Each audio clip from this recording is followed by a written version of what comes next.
Hi everybody, this is Shima Moin and I am going to talk about a study in which a smell test was used for screening COVID-19 compared to PCR testing. We have been living this unprecedented experience of a pandemic for over a year.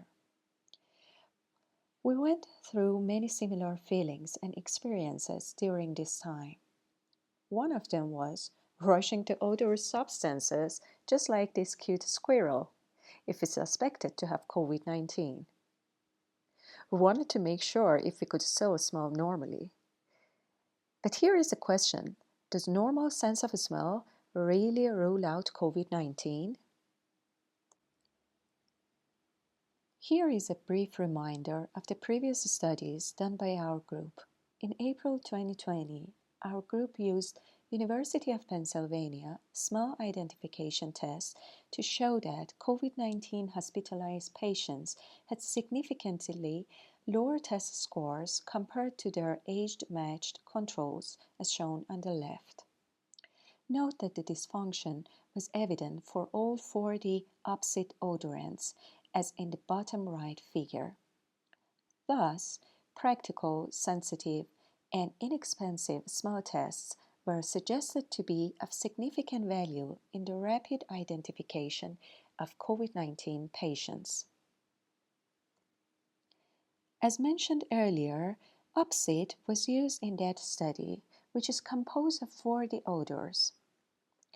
A 15-minute time for administration of Opsit makes it impractical in many settings as a screening test. Thus, developing shorter tests relying on the same psychophysical principles are needed to achieve such practicality, and it could cut down the manufacturing price as well. So we analyzed the performance of random combinations of odorant sets in our data set. On the right is the area under the curve as a function of the number of odorants. Shaded areas and the dashed lines show the range and average of the performance values obtained respectively.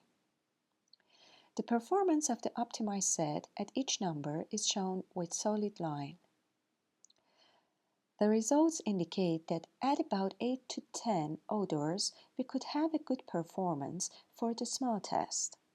Accordingly, we decided to test this finding in the real world and see whether a smell test with fewer number of odors could discriminate the patients from healthy subjects. For this purpose, we used an 8-item smell test which is used for National Health and Nutrition Examination Survey known as NHANES. This is a scratch and sniff test and takes less than 5 minutes to perform. It is disposable and could be self-administered easily. We studied 400 subjects who underwent PCR testing in a laboratory for screening purposes. These subjects were screened either for their presence at workplace or for contact tracing if a contact in their home was diagnosed with COVID-19 recently. The smell testing was performed right before the sample collection for PCR. Of the study group, 191 of them were women, and overall, 44 subjects had positive PCR test results. On the left bottom is the performance for each odor for those with positive and negative PCR test results. PCR positive subjects performed worse in all 8 items. On the right is the proportion of positive and negative PCR subjects for each possible test scores. In the test scores greater than 5, the proportion of negative PCR subjects are visibly higher compared to lower scores. Next, we investigated the receiver operating characteristics. The analysis showed that 5 is the optimal threshold which could classify the subjects with an accuracy of 0.86. This threshold could correctly identify 79% of COVID-19 patients and 87% of healthy subjects. But in clinic and in screening, we are more interested in knowing what the test result indicate for an individual. This is addressed by positive predictive value and negative predictive value. Positive predictive value is the probability that subjects with a positive screening test truly have the disease. So here it means if a person has an altered sense of smell according to this brief smell test, there is a 43% chance that she or he has COVID-19. On the other hand, negative predictive value is the probability that subjects with a negative screening test truly do not have the disease. And here, according to the smell test, if a person has a normal sense of smell, she or he is 97% likely to be healthy and not having COVID-19 that could go to work, school, or university. Another important statistic for a diagnostic test is its odds ratio.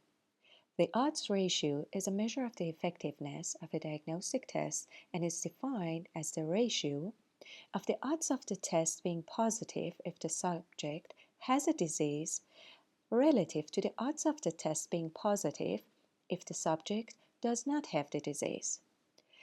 The diagnostic odds ratio ranges from 0 to infinity, and for useful tests, it is greater than 1. Higher diagnostic odds ratio are indicative of better test performance, and here the odds ratio is 26.73. As the last finding, we looked at the scores of these 8 odors in the dataset of hospitalized patients and healthy controls in our first study. The idea was investigating if these 8 odors in an independent dataset perform similarly. And guess what? It does. The red trace follows the same pattern with similar area under the curve. Given the characteristics of SARS coronavirus 2, including the large number of asymptomatic cases and the high production number, screening tests are expected to detect carriers with lower costs compared to PCR testing. Going back to the question at the beginning of the presentation, could smell testing be a reliable measure for screening COVID-19? According to our data, the answer is yes. Even a brief test with 8 odors performed well in classifying patients and healthy subjects with a high odds ratio. Finally, I would like to thank all those who were involved in this study. Professor Richard Doughty for providing smell tests, designing the study, and helping in the analysis. Dr. Mehdi Tutunchi and Dr.